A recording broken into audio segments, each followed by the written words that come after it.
Listín Diario Editorial for July 4th of 2023.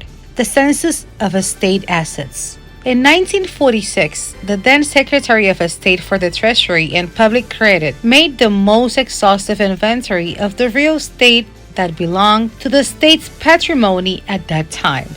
It took 77 years for another similar effort to be launched again, with the start of the 21st of the first phase of the real estate census under the responsibility of the General Directorate of National Assets.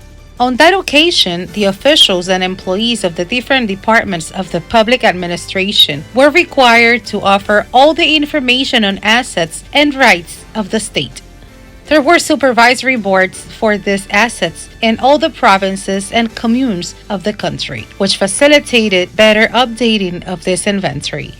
This is no better basis to fight against one of the edges of administrative corruption than to fully dispose of this inventory of assets and the processes that have been carried out to acquire, sell, exchange, or depreciate them.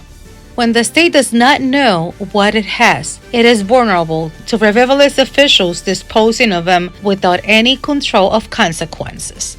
There is a whole list of complaints about concessions and operations for the sale or transfer of goods, which constitutes a silent bleeding of the national patrimony, from which those who know that there is currently no reliable inventory benefit.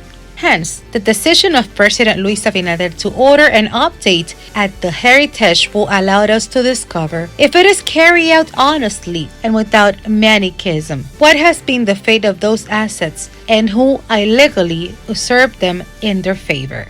In 1946, the census worked because it was the dictator Trujillo himself who ordered it, and now it is more justified because at that time it was not easy for government officials to dare to reach in, to appropriate and make wealth with them.